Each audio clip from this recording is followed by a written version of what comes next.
Hey, everybody, welcome to this summit session with Dr. Mark Kovacs. It's always really a pleasure and an honor to have Dr. Kovacs on the summit podcast, anything, because he is just a fantastic coach and expert in sports performance and many other traits as well. So, Mark, how are you doing today? Yeah, I'm doing great. Thanks so much for all the effort putting this together.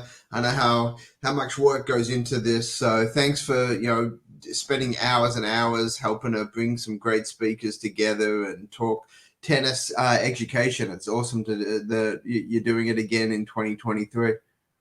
Thanks a lot, Mark. And yeah, I have you to thank and all the great coaches. And I'm a member of the International Tennis Performance Association, the ITPA, which is what Mark and Mary Jo have created for us, which is an awesome resource if you want to broaden your education about tennis fitness. Really great stuff there, as well as Kovacs Institute. Mark, thanks again for coming on. We have some viewers coming in here, and I also have some questions that I can ask. And then obviously, viewers, please feel free to ask questions as well. And I think we're going to focus mostly on tennis fitness. But if there's like technique questions, I'm sure that'll be all right too. But so I guess one question for you, Mark, is how should we adjust our training when we have physical limitations? Because that's a frequent question that I get in my surveys and emails. We do have quite a bit of the 40 plus population, and they have injuries, or the mobility is lacking, things like that. I mean, I have that myself even. So what are some principles to keep in mind there? Yeah, so it doesn't matter what level of player or what age you are. Physical limitations exist for everyone. You just may not see it as obvious with, say, the pros, but even at the professional level, very few professional players are able to do every exercise or every movement at the volume that you would like them to do. So you have to work around a lot of different things. So in general, you start at the most obvious. If there's pain, you avoid. You definitely don't want to push through anything that causes pain. That's sort of step one. If there's no pain, but there's, say, weakness or limitation in range or something like that, then your question is, should you be training that to improve that strength, weakness, or that range of motion limitation? And that is a discussion that you have to have usually with a knowledgeable professional who can guide you a little bit on, is this something that will actually make you better by getting that range back or getting that extra strength? Or is there something causing it that you may actually not want to push to that point because it actually may do more harm than good? So it all depends on what your limitations are. Typically, I always recommend players get a very good fitness screen or fitness testing battery to figure out where are you as a player. This usually covers strength, flexibility, agility, mobility, and these factors that can give you a sense of where you're strong and where you're weak. So think of it as a SWOT analysis or even a gap analysis, like maybe done in sort of business settings. You're trying to figure out where you are today, where do you want to be in 3 months, 6 months, a year, and how do you want to close that gap from where you are to where you want to be. But in general, most of the time when people talk about physical limitations, they know what's going on. They have a knee pain, they have shoulder pain, they've had surgery and they can't do what they used to be able to do. And in those situations, you do what you can do, work around them, try to make sure that if you are favoring something, let's say if your elbow hurts a lot and you can't hit as many, say, backhands as you're used to because the elbow hurts on the backhand, then you've got to figure out, how do I either rest for a few weeks to let it heal, get some rehab on it, get some treatment, and hopefully in a few weeks it heals up so that you can actually do everything full strength. Or if it's something that may not fully 100% recover, it may be post-surgery and you just are never going to get the exact full range back or strength back, then you maybe have to work around it. And we have a lot of different ways we deal with workarounds, meaning if you have limitations, you may avoid certain things, whether it's in the gym, whether it's on the court. You may just not do that thing that causes problems. But long term, the goal ideally, like with most people, is to fix the causes of some of these problems and try to strengthen and create range that you can then do hopefully everything in the future. Yeah, great stuff, Mark. And we do have some questions streaming in. Just say hi to a few people. Hey, Pete, looking forward to the summit. Thanks so much. Awesome to hear that. Peter, greetings from Canada. Greetings to you as well. Lucas, hello. Nice to see you there. We have a couple questions that have come in. I want to ask this one more for now, and then we can turn to some fan questions, audience questions, that is. And you do have a fantastic presentation. I mean, I say that because I've seen it already on the biggest tennis fitness misconceptions, which you won't want to miss. It'll be out on Saturday. And so it's so awesome to have Mark here on again today with this Q&A. But what is the key to developing power that transfers to the tennis court? Because you talked some about this in your presentations. I don't want to ruin it too much, but it's just about I think we're not really sure exactly what we should be doing. Like when we think of power, I mean, we might think of the Olympic lifts and things like that, or squats and things. But what is truly the key to developing power that will apply like into your tennis game? Yeah, no, power is one of those elusive terms that are thrown around a lot, and many times people misuse the term. So we have to first define what we're talking about. When we say power, in the traditional sense, when you're defining the word power, it's really force divided by time. So it's how much force can you produce in the shortest amount of time. And the more powerful you are, that means that your force is being produced very quickly. So to do that, you have two ways to do it. You either shorten your time or you increase your force. Ideally, you want to do both. Increase your force while shortening your time. So one is a speed metric, which is the time metric. How quickly can you do something? And the other is a strength metric, which is the force aspect of it. So both, if you want to get really powerful on the tennis court, you have to get stronger, which is the force metric, and you have to get faster or use that force quicker than you're used to. So you're trying to develop power through both ways. Some people are more genetically predisposed to being faster, so they're quicker, but maybe they have less force production. Other people are really good lifting heavy weights, but may not necessarily be as good with the quickness side. So typically you have to evaluate yourself to figure out, am I more a force focused person, which most people know they like to lift heavy weights. The people that don't like to lift heavy weights, lifting heavier weight will actually help you the most. So the people that don't like to lift heavy, those are the people that more than likely will get the biggest benefit from lifting heavy. So that's always the case. Usually the stuff you really don't like to do is probably going to give you the biggest return on your time if you actually do it. So that's sort of to set the stage on power. But practically speaking, the drills that we like to use the most are tennis-specific power-related drills. And those many times involve either bands or cable machines where you can do rotational movements at a very fast pace with some pretty good resistance. So the goal is to move weight quickly in usually rotational movements similar to a forehand or a backhand stance, and trying to move some weight. And then sort of the go-to best practice power movements are with medicine balls usually, where you can catch a medicine ball, which helps with your deceleration or stability, which has to be there if you want to develop the power, because you need the base of support before you can release it. And then the release stage is usually when you throw a ball. And that's truly the power producing aspect of the motion.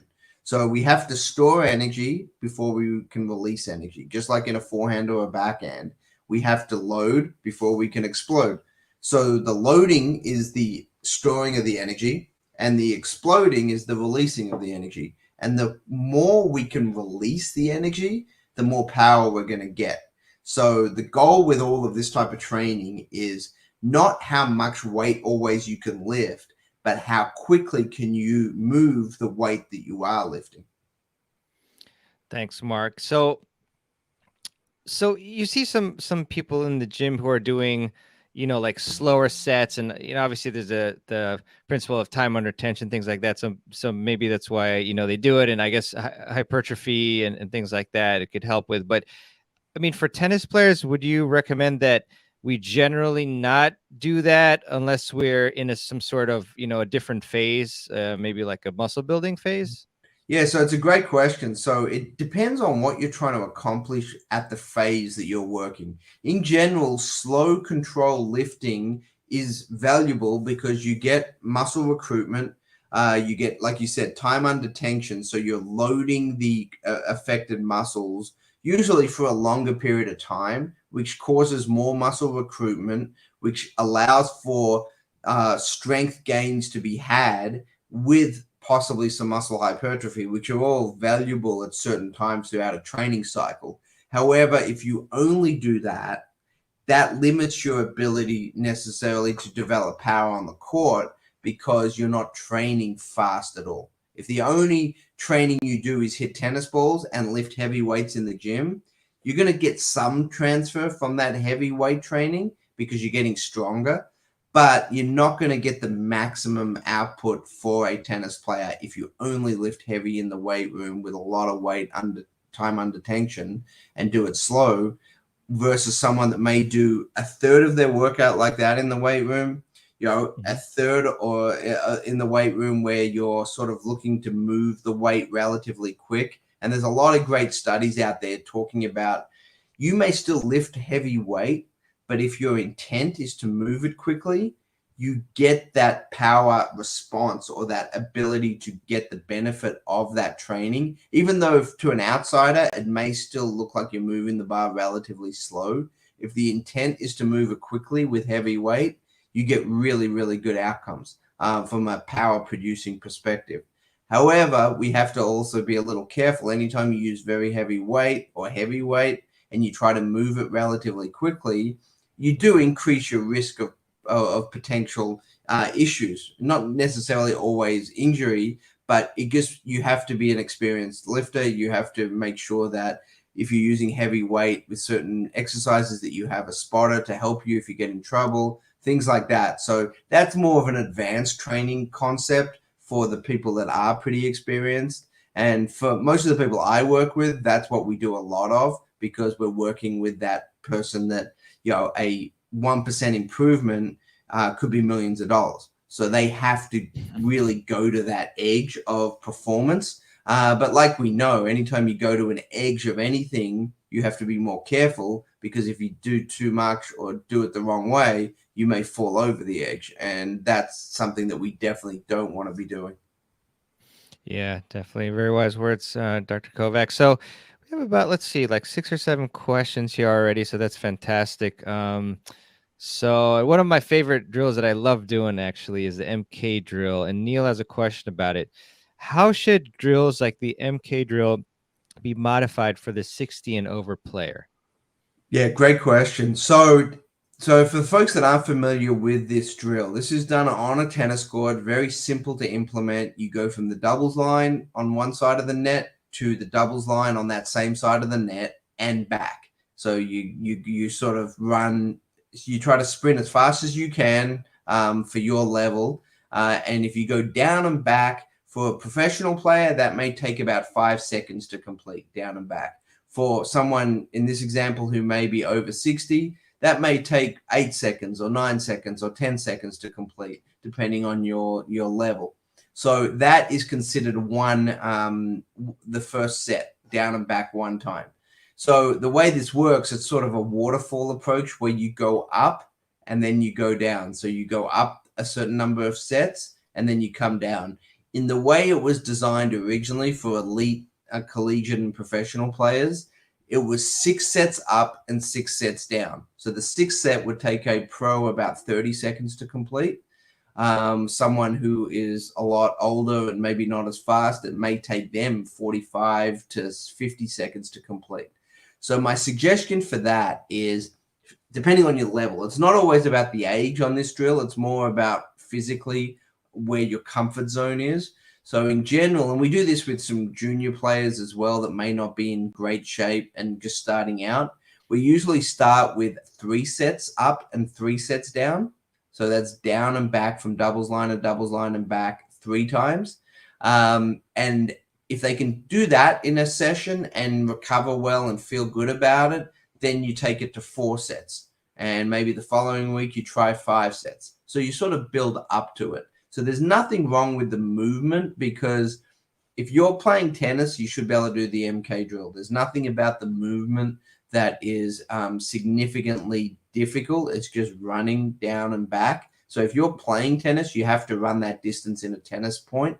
So there shouldn't be any limitations there. You may be slower than you would like, and you may fatigue sooner than you would like, but you can build that up over time. Awesome. Dr. Kovacs, keep switching between Mark and Dr. Kovacs, but I put a link in here actually from kovacsacademy.com regarding the MK drill. So definitely would want to check that out. And I guess, with MK drill, obviously it's sprinting.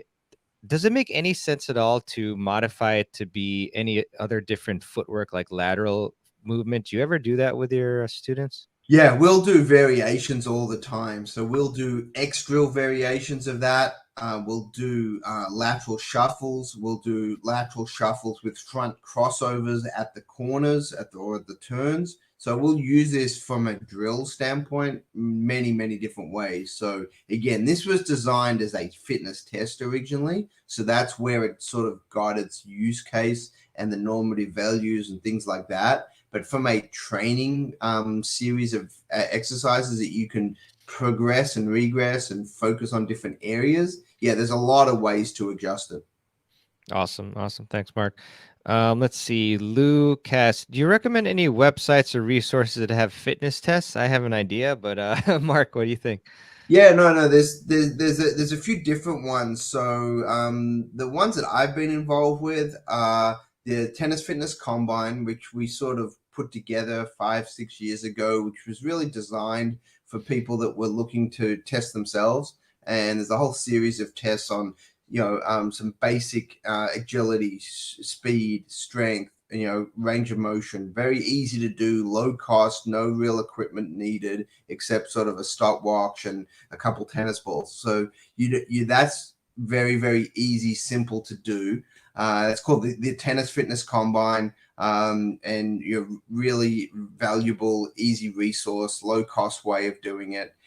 Then also, if you want to look at some other options as well, Complete Conditioning for Tennis is a resource out there that has a number of different tests. Some of them may require a little bit more equipment. And those both require relatively low cost and low sort of requirements to perform. We do some tests at our institute that require pretty expensive equipment, where we're trying to get at very accurate, precise metrics on some range of motion stuff, some force producing concepts and things like that. But to be honest, most people probably don't need that level of accuracy. You want to know what ballpark do you fall in? Are you in really good shape for this activity? Are you in moderate shape? The beauty about the Tennis Fitness Combine is it comes with all the normative values for different ages and different levels. So you can kind of see, where am I today? Where is a pro in comparison? Where is the best sort of level at my sort of standard? And then you can set, goals for yourself to improve based on various exercises that you can do to improve that. Awesome. Thanks a lot, Mark. And I think I put I was trying to put the link to your book in there, but we'll get those on your other page as well. So that's awesome. Thanks for those resources. Really, really great ones. Let's see. Leslie, hey, from Tampa, excited to hear from Mark. Definitely, Leslie, good to see you. She was at the camp with Gigi Fernandez a couple weeks ago. Super fun at Innisbrook. And great to see her again. Dan, Mark, I am a high school coach. Would love your suggestions for running at the end of practice. Okay, so great question. So for all the high school coaches, that or college coaches as well, they have the same challenges sometimes. When you've got a team setting, should you do conditioning at the end of practice or not? is the question I would ask first. I would say, can we get a lot of the conditioning done maybe via hitting tennis balls? Do like a 50 ball drill at the end of practice where they're running side to side. A lot of players enjoy that more than just running. But there's also some really important benefits of running for the sake of, mentally, focusing on a task for a period of time. What I always say, it depends on the level. So if they're serious tennis players, I always say you should be able to run 3 miles if you want to be a really high level tennis player. And if anyone knows me, I don't talk about long, slow distance running is very valuable for tennis athletes. It's not a major core aspect of programming for what we do, because we know there's better, more efficient ways to get results. However, 3 miles for a high school athlete is going to take them between 15 and 18 minutes, depending on their level, hopefully. So it's not a huge amount of time. So that's a very simple exercise to do. Unfortunately, many high school players can't even do that anymore. Like 25, 30 years ago, pretty much every high school tennis player could do that. Nowadays, you don't see as many being able to even finish that without stopping. So that's kind of step one to a lot of the things. But in general, we do most of it on court, and we'll use things like the MK drill. We'll do variations on that. And most of the time, how we like to do our tennis-specific endurance work is we'll use work-to-rest ratios. So normally it's about a 1-to-3 work-to-rest ratio. So think of it this way. If you do 10 seconds of running, you would do 30 seconds of resting. So that means your running needs to be at a pretty high pace. So most of the time we work up and down a cycle, say from 10 seconds of work to 30 seconds of rest. And then we would work up to 30 seconds of work with potentially 90 seconds of rest. And you would work back and forth in that ratio. And that allows you to get a pretty good workout in a relatively short amount of time that is somewhat tennis specific in nature. 10 seconds to 30 seconds, that's about the majority of long points in tennis. Don't get much longer than 30 seconds. In the high school level, it may be a lot less than that. You don't get many points that even go 10 or 15 seconds. There's a lot of errors, obviously. So, but somewhere in that range is pretty good. And for a limited time like high school, a 15-minute workout, maybe a 20-minute workout is about all you're going to probably get at the end of practice. So something like that can work really well. And then you could mix up what type of sprints. You could do, we do a spider drill, which is anywhere from 15 to 20 seconds, depending on the level. So that's a 5-ball pickup, sometimes it's called.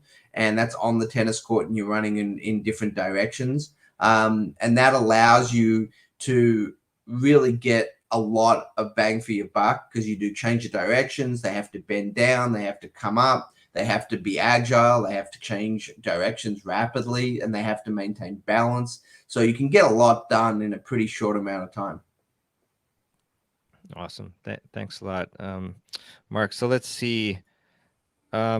Snowy, great session. Any suggestions for training explosiveness on the serve off court other than medicine balls? Yeah, so that's a really, really good question. Again, with the serve, there's a few different aspects. One is we want to train the legs to get explosive power. And when we're talking about that, is we're talking about the ability to quickly change from storing energy, which is on the way down, to exploding, which is on the way up. So if you're doing a jump, for example, the down phase is less important than the up phase, meaning that we want to make sure that we're going down, but it's the transfer of going down to going up that we have to make sure we're emphasizing. So that's the explosiveness. And always like to do a lot of single leg jumps, more so than double leg, because in tennis, as much as you think it's a 2-legged movement, the serve, it's really 2 separate legs working together, but they're transferring energy ideally from the back leg into the front leg. So the back leg is more important for the majority of the motion before the front leg gets whatever the back leg is allowing it to transfer to. So jumping from the lower body is really important. The other really good one is working on some explosive movements from the upper body as well. So that could be a shot put movement. So we do quite a lot with sort of weighted balls. A 1 pound or a 2 pound ball is really good to do sort of a shot put movement where you pushing the ball up and out in the direction like you would with the serve. So you're really trying to get that lower body involved, but then explosively pushing with the upper body. So those are some two pretty good ones. Then, although this is not truly an explosive exercise, making sure that you've got appropriate range in your thoracic spine, specifically thoracic extension, can allow you to get a little bit more range with your upper body so that all the explosiveness that you're developing actually goes through the right locations, and you can get a little bit more stored energy in the upper body that can release into the ball. So that'll give you a little bit more of that live arm concept that a lot of people want to get. Yeah, awesome. Awesome. Thanks, Mark. We have a lot of questions streaming in, per usual with you. Sparks Guy. Hey, guys. Between playing and cross training days, there never seems to be enough time for recovery. Should rest days be sitting around or be more purposeful? I'm 66 and playing singles more than doubles. Great. Awesome to hear you're still out playing a lot of singles, which is great Yeah. news. So this question is a very personal response. It really depends a lot on your physical capabilities, on how you feel, monitoring your sleep, things like that dictates how often you should take sort of complete rest days. I usually don't recommend too many complete rest days. That's not normally the best way to recover. Usually a form of active recovery is better than just passive. Passive recovery is sitting on the couch all day and watching Netflix.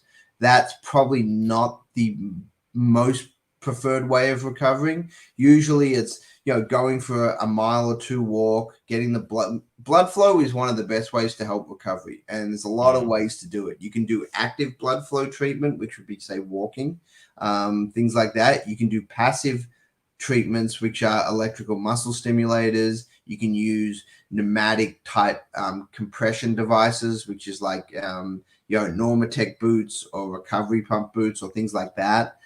You can use temperature to help with blood flow. So that would be a hot tub or a sauna or a steam room. So all of those are forms of recovery because they all have one big thing in common, which is helping with blood flow. So if you like to play a lot and you feel pretty good, your body wakes up each day and you feel reasonably good, that doesn't mean you should not play or not do activity. You just may want to do a little bit more recovery type treatments at the end of days to help your body recover a little bit more for the next day.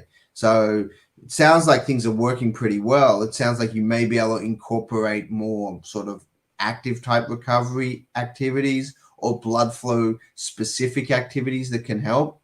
Also, if you've got the resources, getting some body work once or twice a week is really valuable. Like that can be through a physical therapist or a really good massage therapist that can really kind of go at those problem areas. And everyone has those problem areas. It's those areas that always sort of tighten up more than others. It could be the lower back, it could be the hamstring, it could be the calf. And just getting that worked on with a competent professional can really make a big difference with this entire process.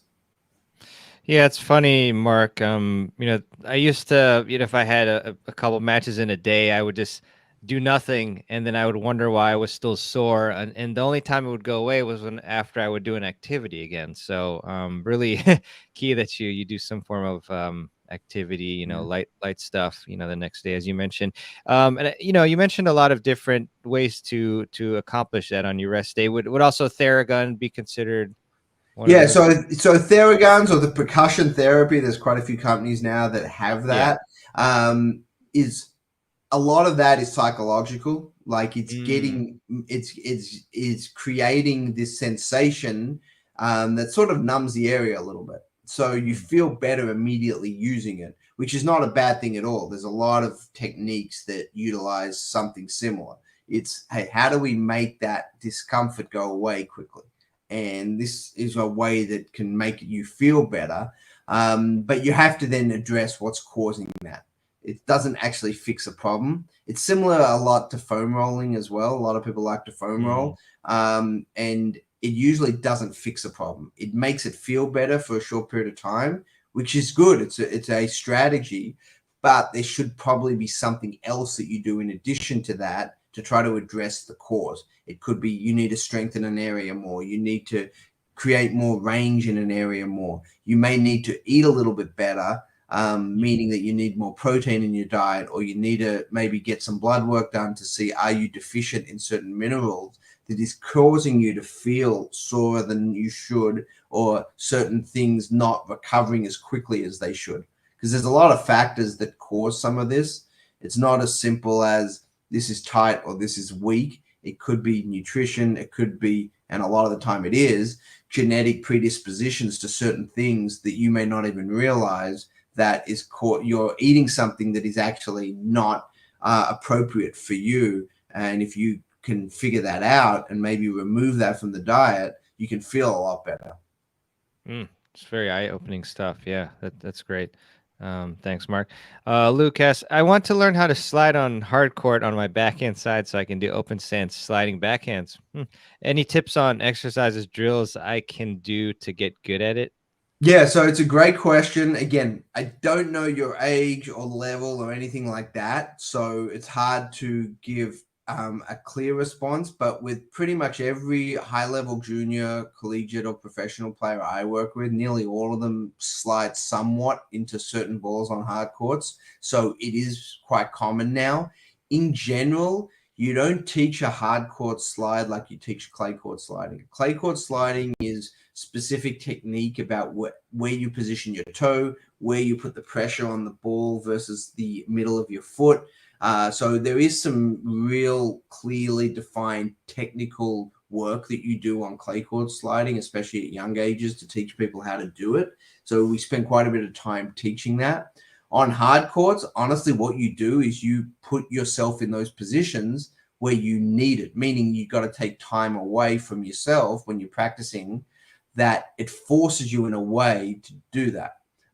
So you have to obviously be careful, because you want that to be sort of a natural looking movement. If you try to force it, bad things can happen sometimes. But in general, the reason you slide is because it's a time benefit. You can get there and load while you're still moving into the shot and hitting through it, just like you would on a clay court. So the premise is the same. However, you better make sure you have really good stability through that outside leg. So if you're a right-hander trying to slide into your backhand, that's going to be your left leg that you're going to load into. So you better have good hip strength, good leg strength in that wide open stance position before you even attempt it. So that would be my suggestion, is make sure you're training off court appropriately in that open stance. Make sure your adductors are strong. Make sure your glute strength is strong, and that you can easily decelerate into that left leg, because that's really what's happening when you're sliding on hard courts. You're having to decelerate through a position, and you got to make sure that you have the stability to do that. And again, it depends on the age here, because if you're young, it's one thing. The older you get, this would not be a great strategy. It would be better to just try to get a bit faster and get in position as best you can.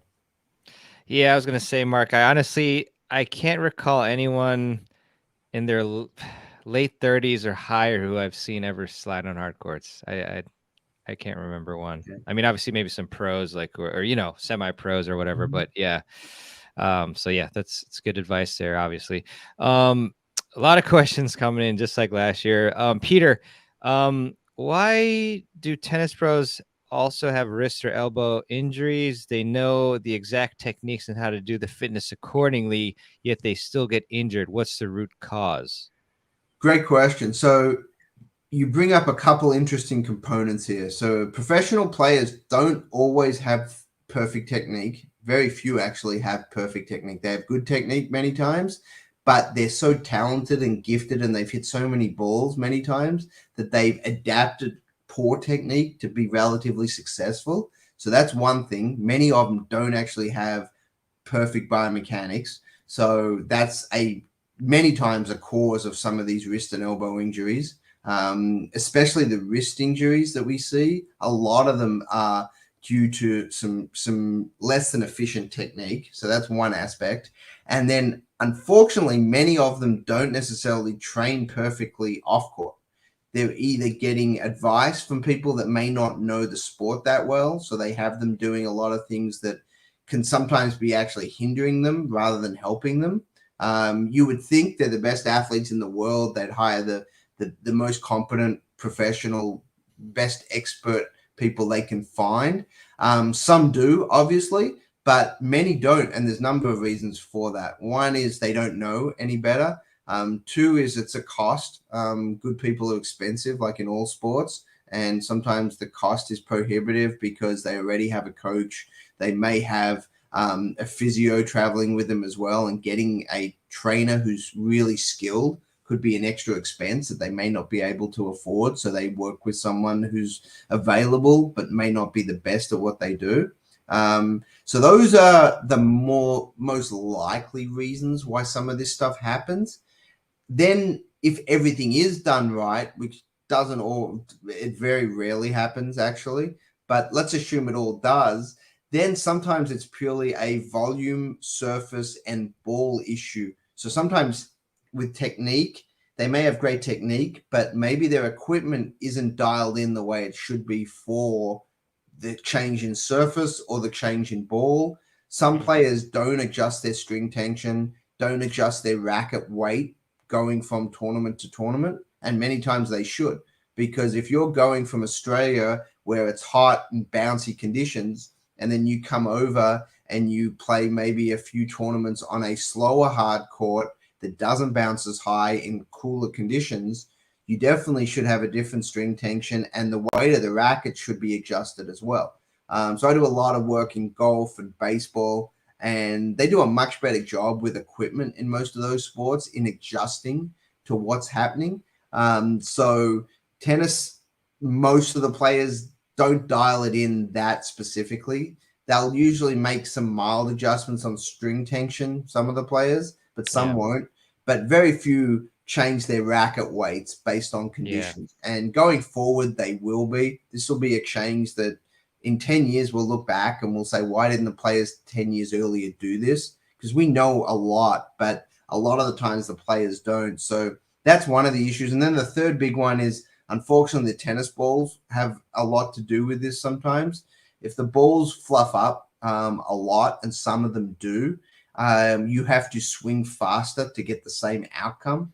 So sometimes the balls wear out sooner than they should, and that is potentially a bit of a cause as well. So it's multi-factorial as to why you may see some of these issues, but don't think the pros do everything perfectly. I think that being around them for nearly 20 years, I can tell you for certain that most of them don't take care of all the little details as well as they should. And it's not their fault necessarily. It's usually the people around them and the advice they're getting and things like that. You know, tennis players aren't meant to be knowledgeable in all these areas. They're meant to hopefully hire people that are knowledgeable in these areas and that can kind of help guide them through that process.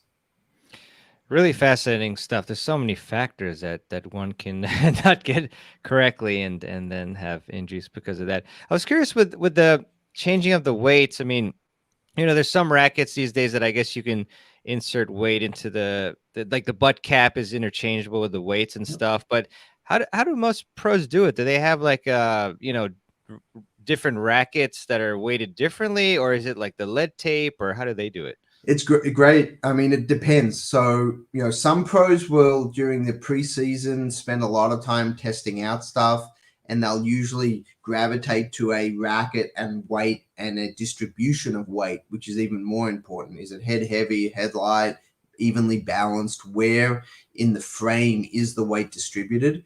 And then if they're a high-level pro, many of the times the actual racket companies will add the weight in the frames, and then that'll be their racket for the rest of the year, and they'll just send them frames that are based on those specs. Many pros, unless they're at the top of the level, don't have that type of service. Many of them will have to add lead tape at certain parts of the frame where they want that to be distributed. There's a few companies that this is what they do for a living, is they customize rackets. Many of you may be familiar with various companies that do that. However, most of the time, a lot of it is based on player feel still. How does that feel? I felt like I could hit that one better, or I could get the tip of the racket through the ball. At the highest levels, what most of the good players and good coaches are looking for is they're looking for specific shots. Like, let's say a specific shot that you want to hit a cross-court backhand. Typically, to do that, you may want to have a little extra weight in one side of the racket, because that'll allow the tip to come through on the backhand side better, and that'll allow you to dip the ball cross-court sooner. So for certain matchups even, you may have a certain racket. And this is, usually for players that are, if you've got a certain matchup that the Nadal-Federer matchup, for example, there were certain patterns in that matchup that everyone knew what the other player was trying to do. And if they could do it a little bit better, it would give them an advantage. I remember when Andre Agassi used to play, he had a specific shot that he knew if he could open up the court with his cross-court backhand, that would set up everything else in the point against a Sampras or one of his biggest competitors. So that was his most important shot. As much as we think of his return of serve or his forehand as being as big as it was the cross-court roll backhand, which had to be perfect. And his equipment was dialed in for that purpose. So those are the kind of little details that become really important the higher up you go in the game.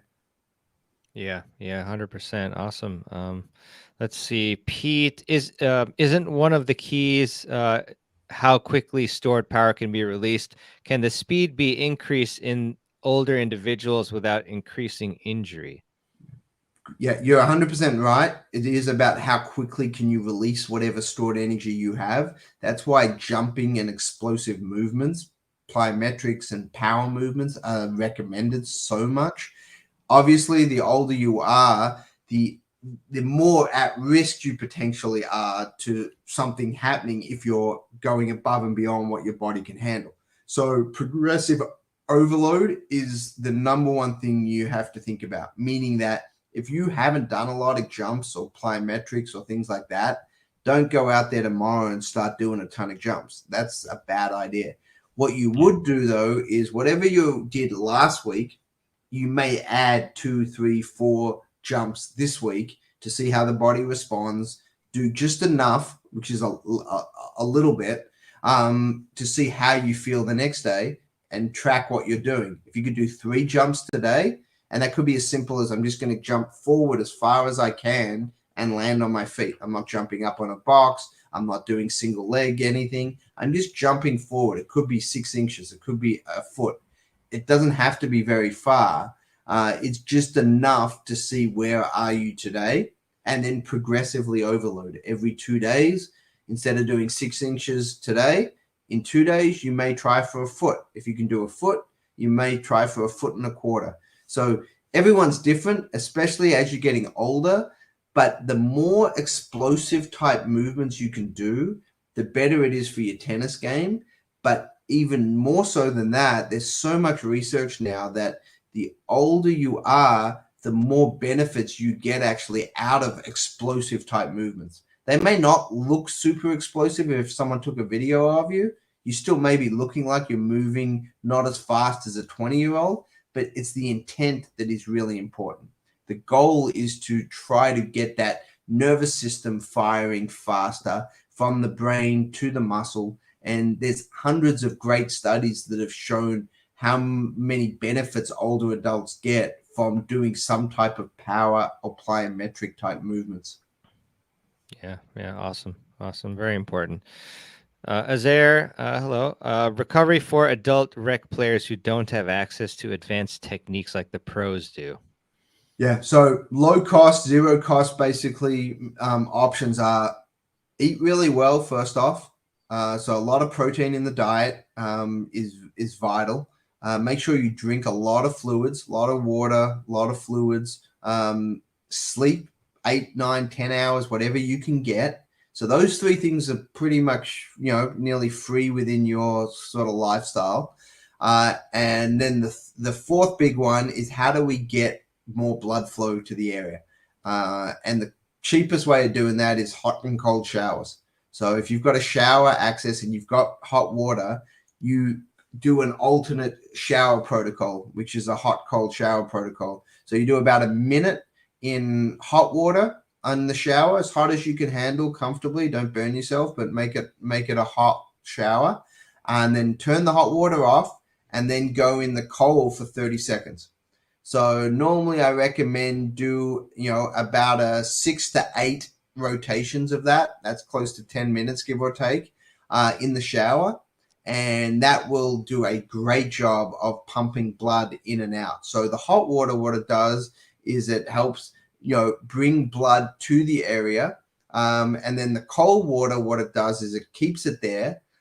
So you get a vasodilation with the hot water, you get a vasoconstriction with the cold water, and then when you vasodilate again, so you turn the hot water back on, you get a huge rush of blood back in and out. So you get this continuous pumping type of action, and you just move blood around very rapidly. And if you do those 4 things, you take care of a lot with pretty much no cost. You don't have to leave the house. You don't have to do anything different.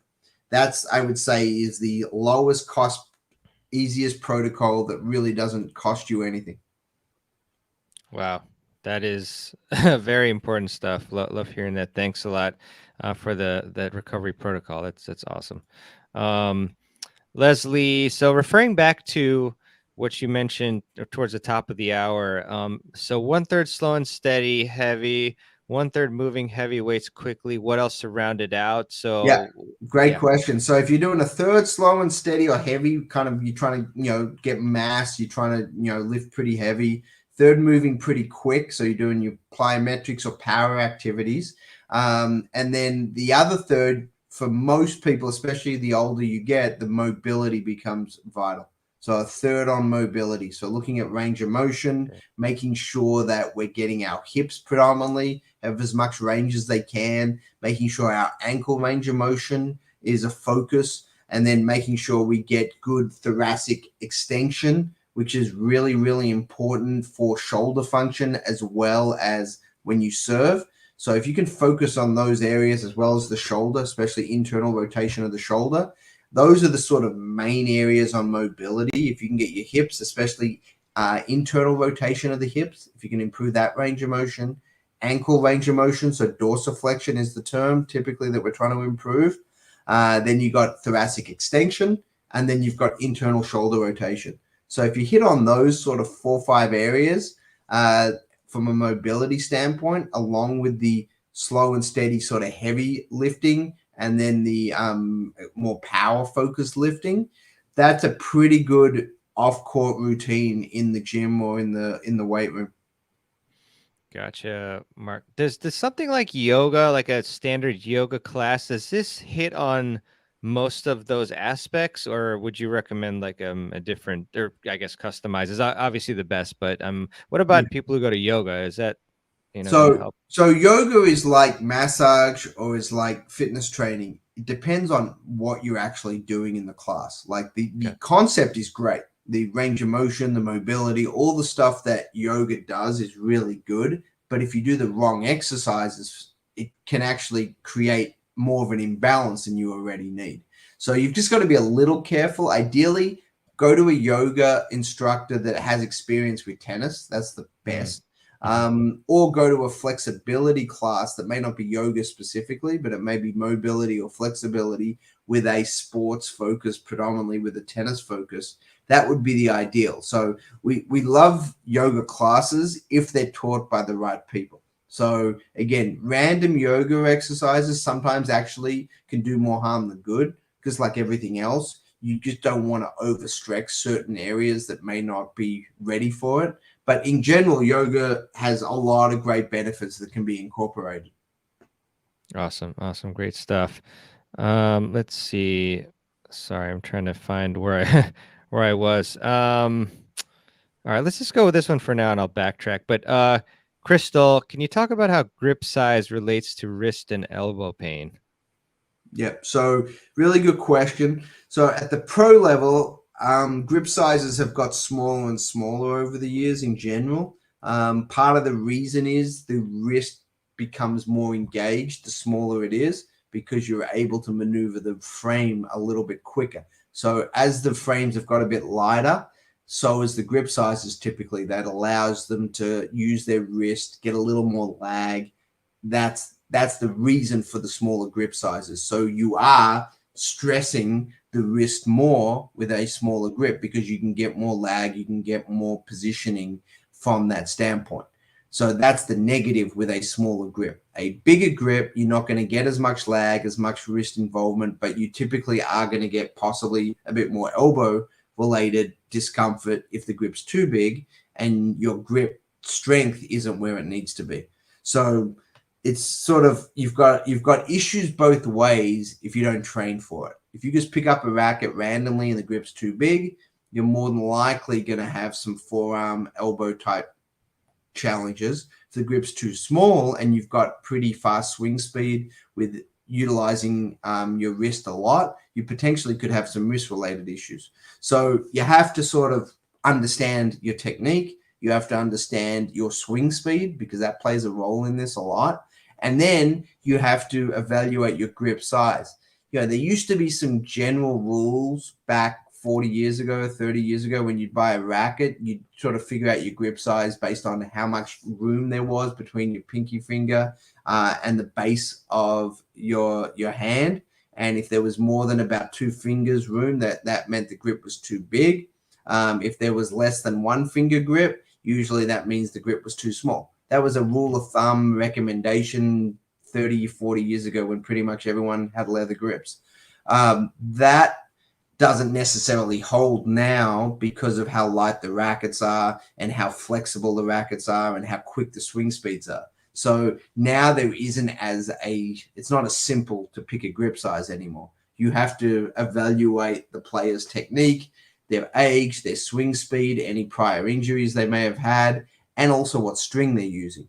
Because if they're using a very spinny, poly-focused string, they're more than likely going to have a bit more wrist and they're going to have a bit more lag on their strokes. So that changes possibly the grip size as well. So when we look at that and talk to coaches and players about how to pick a specific frame, those are the things we sort of go through. We go through a little checklist of things about their technique, about what they're trying to accomplish, about their swing speed, and then you can make an informed decision.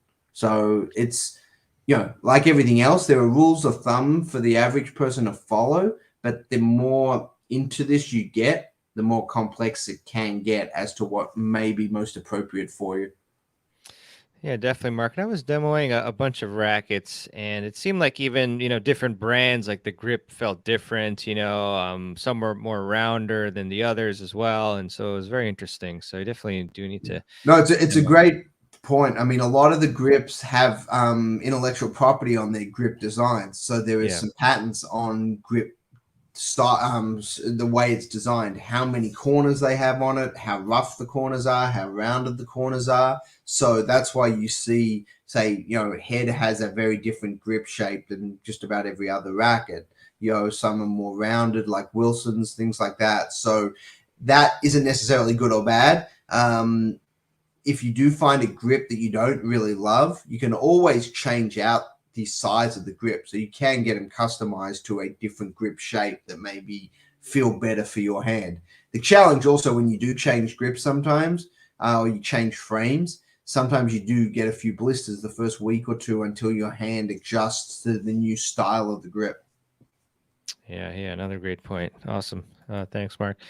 So here we go. In terms of aerobic, anaerobic fitness development, I do short sprints up the hill to develop my ATP PC energy system. Is this sufficient or should I do something else?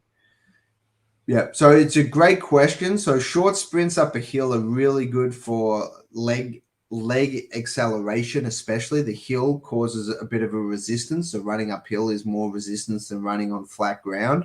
So that requires more force into the ground per step. So there's some definite value in that. Depending on how short it is, if it's less than about 10 seconds, that's where you really get the biggest bang for the buck for the ATP PC system. So if you're doing short sprints around 10 seconds or less, that's really good. The question is, where do you feel your limitations are on court? Is it because that's a bit more speed focused training in general with what you're describing? You're trying to improve your first 2, 3, 4 steps for acceleration.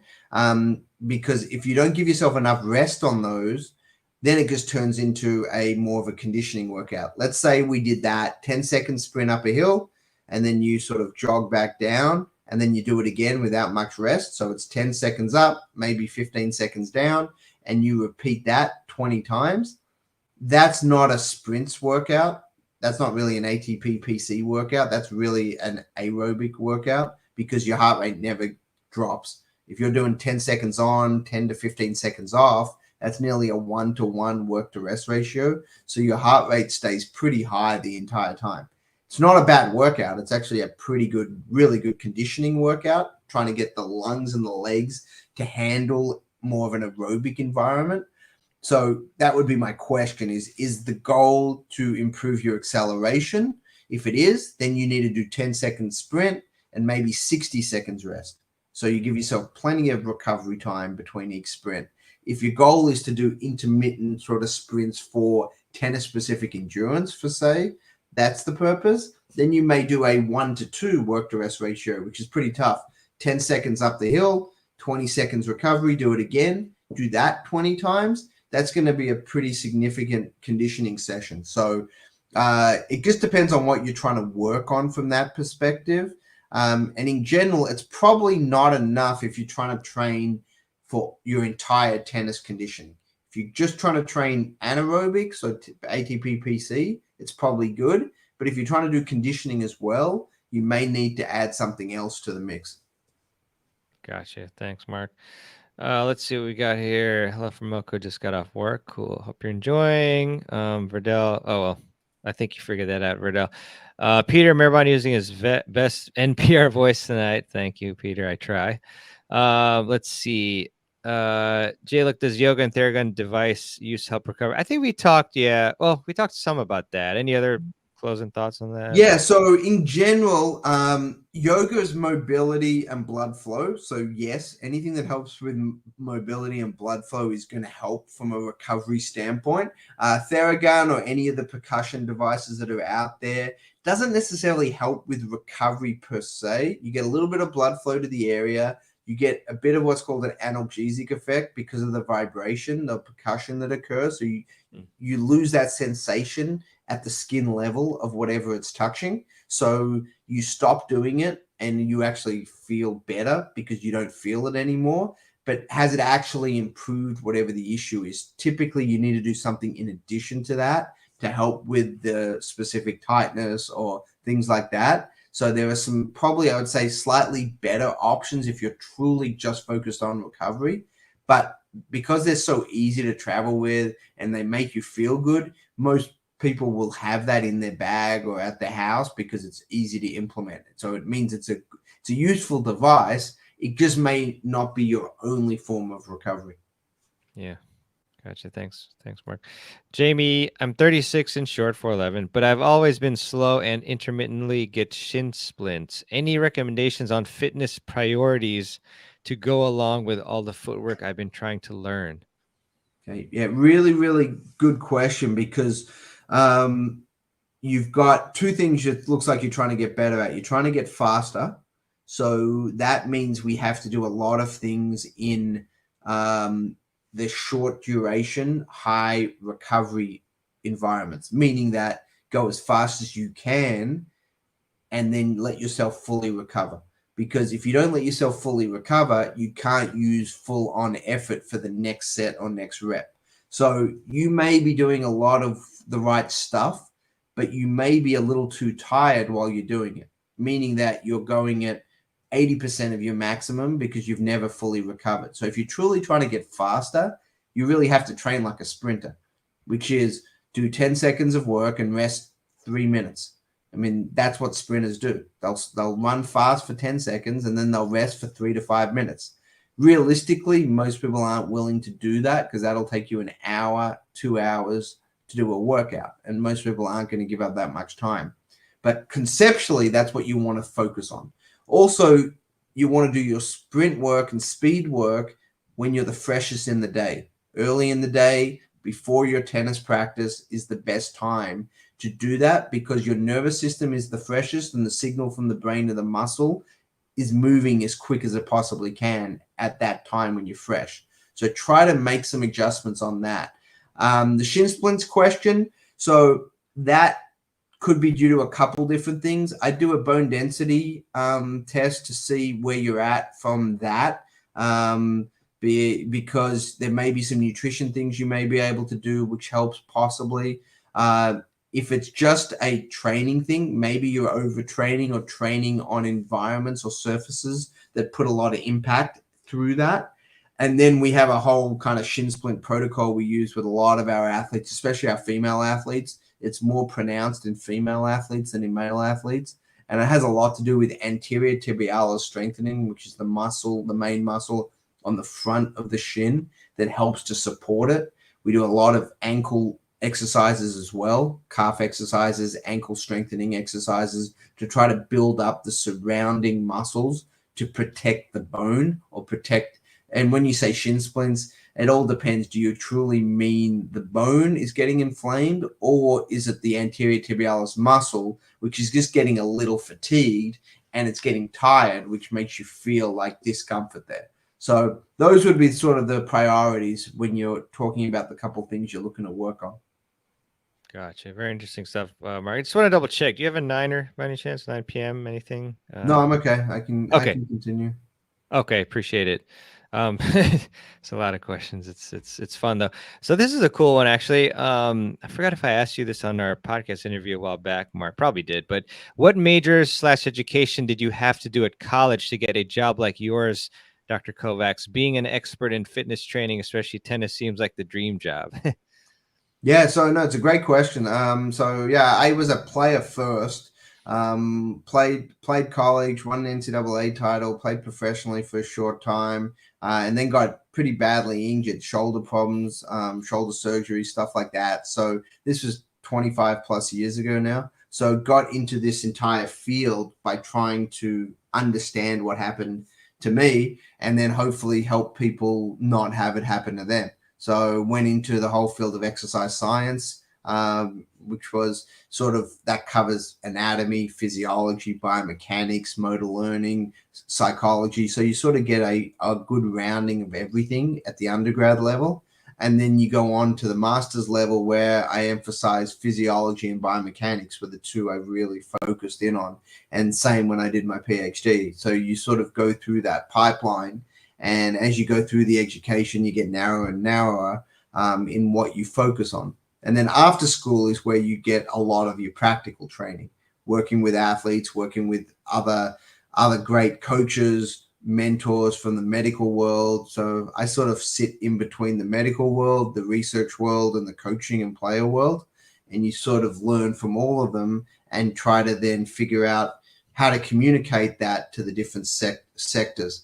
Because the medical world, most people who aren't medically trained can't communicate in that world because the language is a foreign language. The terms, the anatomical terms, the locations, things like that. So that's not fair to tell a player or a coach who doesn't have that training, that language. So I try to sort of sit in between and, I call myself now a translator or an interpreter because that's a lot of what I do is you do that from the medical world down, and then you also do that from the research world when you're talking about data and analytics and statistics and how do you summarize what's out there and make sense of that and then bring that information to the player or the coach that doesn't have that training either. So that's sort of how I got into it. And I still love working with athletes. So I spend, at least half my day training athletes still, and the other half is in the research world and working with companies on different products and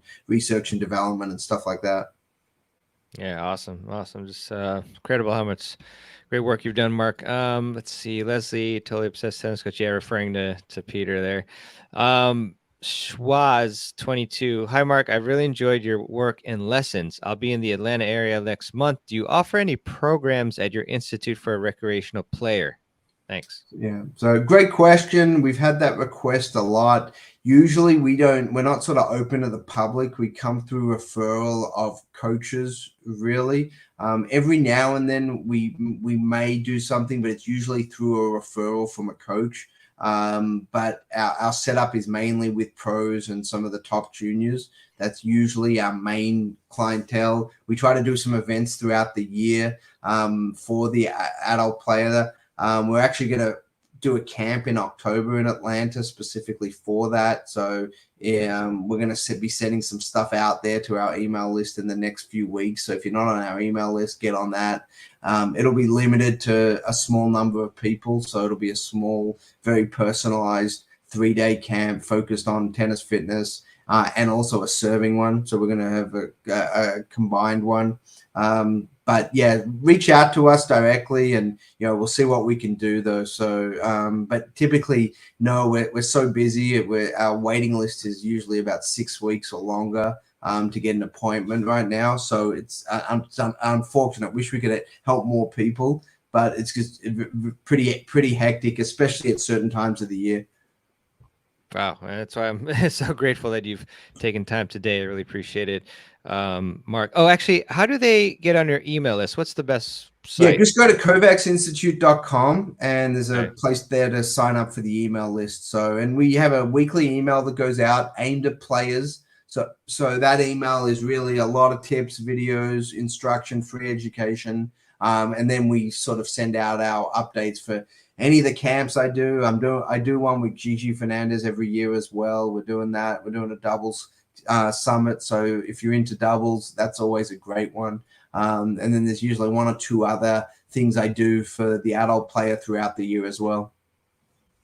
Awesome. Yeah, I saw that newsletter. Let's put the website there real quick. Let's see. Back to the questions. Oh shoot, now I lost my place. Oh, here we go.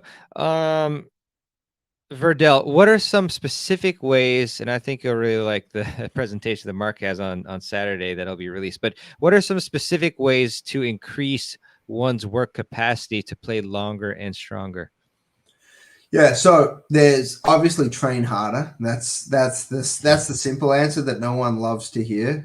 Do a little bit more within reason. So figure out where you're the weakest, meaning can you run all day but you don't go very fast, or can you move pretty quickly but you sort of lose gas quickly and you feel pretty tired towards the end of matches? So if it's more the second one, then we've got to build up our endurance a little bit. So usually I say, and depending on the age and where you're at, lower impact environments, so biking, pool work, stuff like that is really good to cross train with, because you don't put extra strain on your knees and your back and things like that. You save that for the tennis court. And then you use your work to rest ratios, like we've talked about a 1 to 3 is ideal to try to build up that work capacity. So for every 10 seconds you work, 30 seconds of rest, and try to do that 20 to 30 minutes. If you can do that 3 or 4 times a week, that'll definitely help you in your work capacity perspective. There's also some different things you can take nutritionally and through supplements that may help a little bit. It won't change you completely, but there's things like beetroot juice. So that's one. That's a vasodilator. Inorganic nitrates is really what's the base core of it. And there's quite a few studies that have shown improved aerobic capacity by consuming that as part of your pre-workout routine. So there are little things like that can make a little bit of a difference. Obviously, it's not going to make up for not training, but if you're really looking to find little ways to help certain things, that's one way that could be beneficial. Making sure that you're taking carbohydrates and electrolytes throughout your activity, and hydrating well is another. Many players don't realize how much they sweat when they play tennis. And after the second hour, you could have lost, quite a few pounds of body weight in fluid through sweating and respiration. So making sure you hydrate really well can actually help your performance and give you a bit more feeling of energy throughout the competition. Yeah, definitely agree. So this one, I think we pretty much covered it. On top of recovery, it's really a decent way to stimulate circulation. So I guess you mentioned like it does to some extent, but it also kind of like has like numbing properties. Like, was there anything else? Yeah, so with foam rolling, for example, it's fine as a tool, as something else to do if it makes you feel good, but by itself, it's probably not the best use case. There's other use cases that could be better if you're trying to stimulate circulation. One is, ride a bike or go jog. That's actually a really good way to stimulate circulation, and it gets your entire body rather than one or two muscle groups. So depending on what you're trying to accomplish, there's probably slightly better, easier, quicker options than just foam rolling. Because if to do your whole body foam rolling, it's going to take you a good 10 minutes, 5 minutes to 10 minutes to do everything if you're really going to do that. And even then, it doesn't really raise your heart rate. So going for a light jog or a 5-minute bike ride, sort of to the courts or in the gym if the club has a fitness center.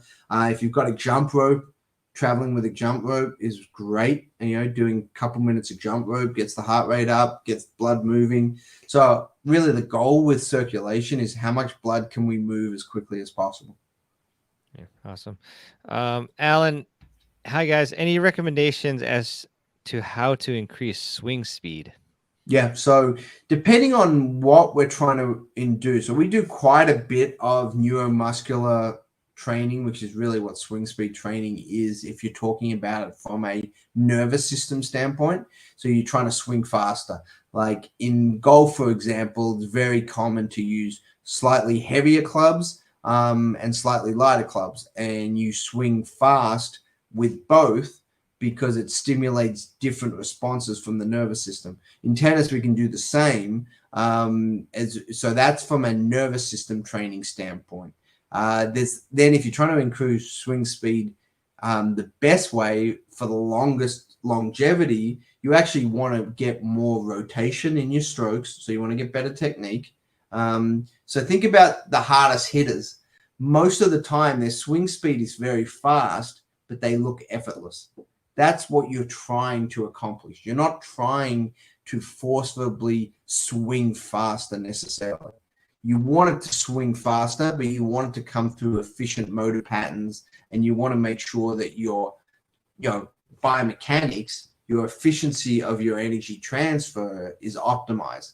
That's what we call rhythm. When people say they've got really good rhythm, that means they've got an efficient kinetic chain transfer of energy.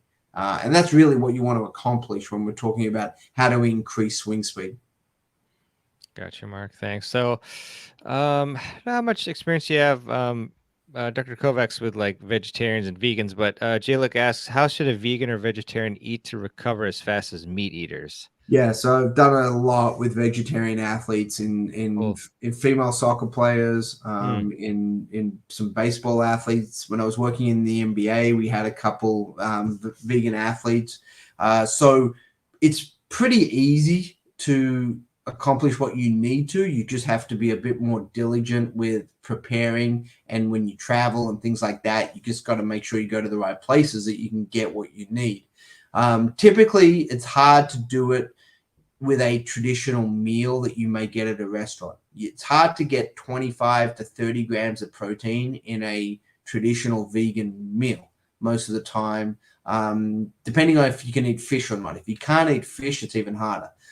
So if you're a true vegetarian and you can only eat vegetable sources, then you usually need to supplement with vegetarian protein powders, because it's the protein and the amino acids that are hard to come by in just a vegetarian sources. You can do it. It's not that it's impossible, but you have to eat a lot of stuff that you may not want to eat that much of to get the amounts of amino acids and protein, grams of protein that you want. So we usually recommend always having 1 to 2 vegan protein shakes per day. Sort of, at the end of your workout, have one with some carbohydrates in that. And then usually either at the end of the day at night, after dinner, to make sure that you've got some protein overnight for muscle repair and rebuilding. So there's definitely no issues with it. You just have to make sure that your protein sources are available and that you have stuff to travel with, whether they're vegan protein bars and vegan shakes that you can supplement your normal meals with, that that you're probably not going to get it just in food alone. It's really hard to do. It's doable, but you typically have trouble, especially if you don't like to eat a lot of calories.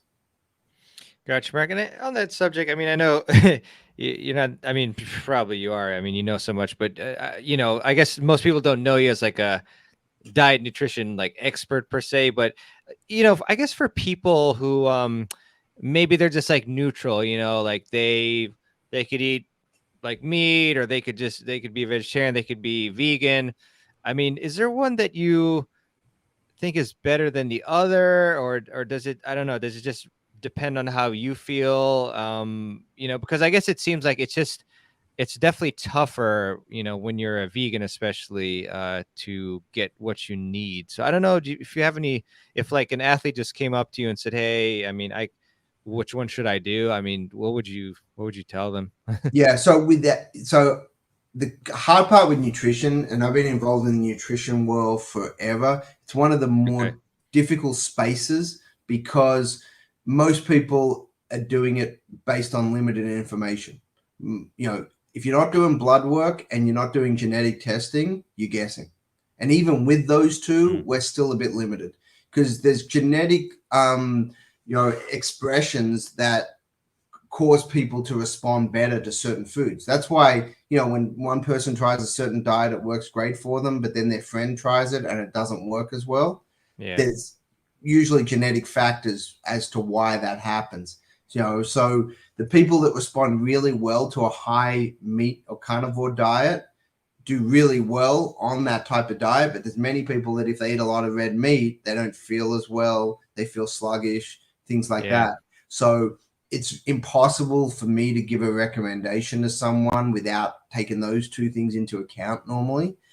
In general, it has much more to do with your macronutrient profile than even what source it comes from, meaning that we know we need a certain amount of carbohydrates in the diet, typically for energy. We know we need a certain amount of protein in the diet for muscle repair, enzyme function, and we need a lot of fat in the diet, for a lot of factors related to, joint health, enzymes, different things that relate to that. So we need to make sure that we're not restricting things too excessively without understanding the impact on it. So it's tough, and it's tough for people because everyone wants that answer. And people jump around left and right trying stuff because they do trial and error. And like you said, if it works for them, there's probably a genetic reason why that responds so well for them. So it's like, it's like gluten. Gluten was really a big deal a few years ago. It became popular. And very few people are truly gluten sensitive, and let alone celiac disease, which is very clear, but that's a very small percentage of people. So you have to be real careful with jumping on the nutrition or the diet of the month, I call it, because it literally is. Every month there's a new diet that comes out that people jump on, and it usually works for some people. That's why they have fans of it, but it doesn't work for everyone. So you got to figure that out. Yeah. Wow. You do know it all, Mark. Jeez. All right. Let's see. So we have a couple clay court questions. So I guess one here, I might actually try to combine it. We'll see. But so J-Look asks, I'm not a clay court player. Why and how do you need to slide? And then we also have another question next to it. Can it be learned as an adult? Which I would say yes. So I guess, yeah, feel free to tackle either of Yeah, those. so if you're not a clay court player and you've never slid in your life and you're on hard court, don't start, because it's pretty hard to learn late and there's no real benefit, especially if you're trying to learn late in life. So I wouldn't recommend trying to learn to slide on hard courts if you've never slid. So that would be the first suggestion. The second one, if you are playing on clay courts, you probably should learn to slide at some point if you've got mobility and some strength capacity to move reasonably well, because it can help you quite a lot. It can actually be a bit easier. You can slide into balls, which takes a little less effort. You take less steps. You can, if you do it right, you can hit your shot and recover sometimes a little bit quicker because you're sliding into the shot, and as you finish the stroke, you're able to immediately recover. So there's definitely some benefits to sliding. There may be some reasons why no one has taught you to slide. It could be because physically it may not be a benefit to you at this stage in your career. You have to sort of determine what's the value of learning something new. It's like, what's the value of teaching someone how to hit a kick serve? If you've never hit a kick serve and you're playing at a decent level and you've played for 40 years, is there a point in teaching you to hit a kick serve? There may not be. The time it takes you to learn it and get proficient in it may not provide enough of a benefit to justify that time. So ask yourself that question.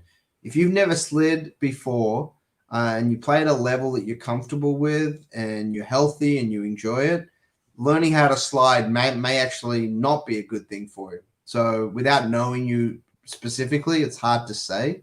But again, if you're younger and you want to get better at clay court tennis, it's pretty hard to play at a super high level without sliding at least some of the time.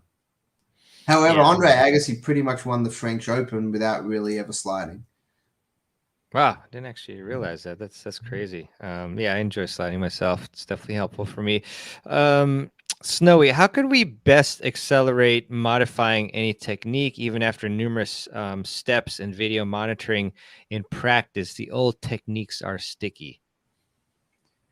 Yeah, no doubt. Changing technique is very, very difficult in all sports. It's something that doesn't happen very often. Look at the pros. I mean, the pros some of them have pretty jacked up technique on certain things, and they know it. Their coaches know it, and they try to fix it every now and then. But it's really hard to make major adjustments if you've been doing something for a long, long period of time.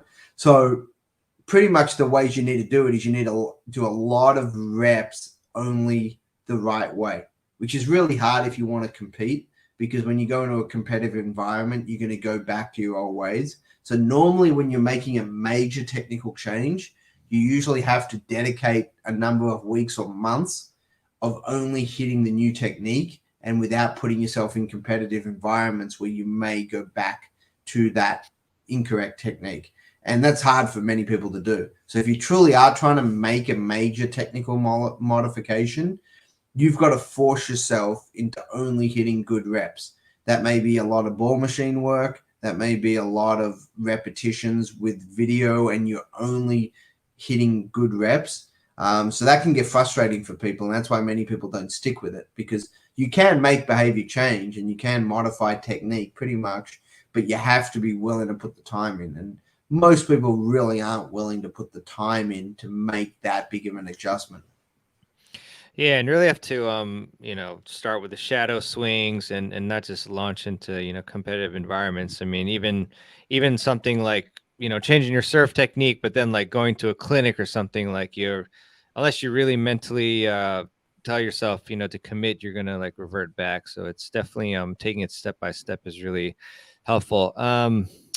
Let's see here. I think we covered that one. This is an interesting one. Instead of changing racket strings, why not just hit less hard or more hard at the ball to adjust? Yeah, I mean, depending on the level, for sure. Like at the highest levels, it's really hard to do that because you have to, swing out on balls. You have to basically play at your best against your competition or you're going to lose. But at at different levels of the game, yeah, you definitely can adjust your swing length, swing speed, how much spin you put on the ball. No doubt about it. And there's a lot of ways that people will adjust. Conditions as well. I mean, you've all played in the wind, so everyone does this subconsciously when they play in the wind. If you're hitting into a strong wind, you're going to swing a bit harder, hit a bit higher. When you're playing, against, the wind, with the wind at your back, you're going to have to take a little bit off because the ball's going to fly on you. So you definitely have that option for sure. Yeah, good stuff. We're almost getting to an hour and a half, so I am going to take a couple more questions. I mean, we would legitimately have Mark here for like 4 hours if we kept going. So let's see. Alan, if you use a full Western grip, you will have wrist problems at some point. Look at Jack's sock. I guess so. Does the Western grip give more of a propensity for players to necessarily have wrist problems? I mean, it doesn't necessarily. There's more, as we talked about previously. There's multiple factors in why you get wrist issues, but it definitely can because you've got greater lag, and your swing speed has to be relatively quick to make contact with the ball effectively. So it definitely gives you higher likelihood. And there's been a couple studies that have been done that has looked at likelihood ratios, and there is a higher likelihood with a Western grip than a Eastern forehand or a semi-Western grip. So it's not incorrect that there's a higher likelihood. It doesn't mean everyone that uses a Western grip will get a wrist injury, but like a lot of things, there's a slightly higher likelihood. So in general, a full Western grip, is harder for most people to control. You can get more spin on the ball, but it is harder for most people to control. So that's why you don't see the Western grip being the predominant grip at the pro level. There's a handful of players that use it and use it successfully, but it's one of those things that it is harder to control. Semi-Western or an Eastern forehand grip is a lot easier to learn and control, and over time is probably more in the preferred option for most players. Yeah, definitely, Mark. Definitely. Interesting question here. Do you have any experience with the pliability aspect of the TB12 program? Mm-hmm. Yeah, so I've been down. So that's for the folks that aren't familiar with it. So Tom Brady and his trainer for nearly a decade and a half, came out with their sort of training system probably about nearly a decade ago now. And so I've been down to Tampa, spent a day or two with the person that created it.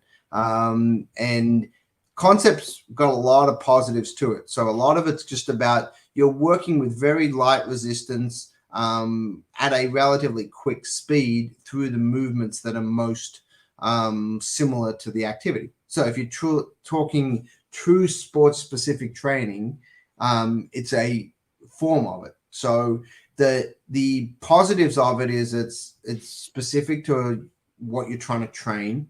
You're working at a fast speed with some resistance. The benefit of what they do, if you go to their location, is they do some body work pre and post as well, which is one of the big benefits. They actually loosen you up. You get some treatment prior and after, which is probably the biggest benefit, honestly, of the program. And the challenge with it is you're not getting the strength gains that you need in most sports because then you're not using really much resistance. And you're not necessarily getting that power production above and beyond the first few months because there's not a lot of extra resistance. So, for certain environments, it can be very valuable as a component, but it's like a lot of training programs, it doesn't necessarily hit on everything. It gives you some really good benefits, but it's limited in other areas. So you probably want to look to add other components to it. Got it. Got it. Thanks, Mark. And this is the last one. A little bit selfish for me to choose this one, but I have had experience with this. So, my heels and back of my foot get sore after playing. I did some research and found that it might be plantar fasciitis. Should I go to a physio or can I manage this myself? Yeah, so yeah, dealt a lot with players that have had plantar fasciitis from mild cases, which this sounds like if that is what it is, it's a relatively mild case, or very severe case to the point of plantar fascia rupture, which usually only happens if you're training in a pretty stupid way. You know, running on a treadmill barefoot at sprinting or something like that, or jumping up and down on boxes from high heights with no shoes on. Those are usually the ways you would get a plantar fascia rupture. But mild plantar fascia pain is really annoying. We know the folks that have had it, how much discomfort that causes. So there's a few things you can do yourself. Obviously, get a tennis ball and roll your bottom of your foot on it over it. Try to loosen up the fascia as much as possible. Anything that can heat that area up is really good. At night, you can sleep with a splint on your foot, which keeps your foot in sort of an elevated position, which puts that plantar fascia on stretch, which can help. So those are things you can do at home. Getting a lot of heat on that is also helpful as well for blood flow. So keeping as much blood flow into the area. I use some electrical muscle stimulation devices down on the foot, which can really help keep blood moving through that area, because you get a lot of stagnant blood in your feet, especially when you sleep and if you're sitting a lot. So those are some things that you can sort of do at home. Going to a physio or someone with expertise in treating it, there are some things that we can use. Softwave is a device. It's a very expensive device, so you have to sort of find the clinics that have them, but have had some good success with that, using that for plantar fasciitis. So it's a laser sort of treatment that you can do, say, once a week for a few weeks to help with it. There's a few other things that are out there. Shockwave therapy is another one that gets utilized sometimes for this. So, and then trying to loosen up the calf as much as possible through self-massage. Dry needling can help sometimes as well around the area. So there's definitely some techniques that you can utilize. But if you're not sure what it is, I'd definitely go to someone to get it diagnosed to make sure it is plantar fasciitis. This could be heel pain. Your heel has like a fat pad at the back, and sometimes that gets bruised when you play a lot of tennis. And it could just be as simple as you bruise the base of your heel, and you may just need a little more cushioning in your shoe or something like that, and that may actually take care of it. But you definitely want to get it diagnosed to make sure you know what you're dealing with. Awesome. Thank you, Mark. Really appreciate it. It's been one heck of a session. A lot of people have enjoyed it so much here. And yeah, I just put in Dr. Kovacs's link as well if you're interested in getting the all access passive support, Mark, and get lifetime access to this session, all the sessions, and definitely highly encourage you to get it through that link that I put in there that's linked to Mark. But Mark, again, thanks so much for your time. As you mentioned, you're constantly, flooded with clients. I really appreciate it. And yeah, just any last words in terms of like what people should check out from you and like where they should go and things like that. I know I have kovacsinstitute.com here, but anything else you want to let them know about? Yeah, so that's probably the easiest. You can find me at kovacsinstitute.com. We've also got our sort of educational membership site called kovacsacademy.com. And we got about 1,000 hours of content on there from it's all searchable. So it's anything from technique to fitness training advice to webinars. Pretty much everything I do sort of ends up on there in different ways. So it's a really good way to get a lot of good information and easy to search location. So, follow us on Instagram at Kovacs Institute as well. So would love to keep in touch with everyone. And, really, again, want to thank you, Mervyn, for all the effort putting together the tennis summit again this year. It's such a great resource and so many great speakers. So privileged to be able to be involved again. And thanks for everything you do. Thanks a lot, Mark. Really appreciate it. Yeah, everybody check out kovacsinstitute.com and Instagram account as well. And Tennis Fitness Combine, great resource. Complete Conditioning for Tennis. I have that book as well somewhere back there. So a lot of great stuff, Mark. So thank you so much. And thank you everybody for attending. Great questions. Fantastic. So we'll see you on the next stream and have a great night.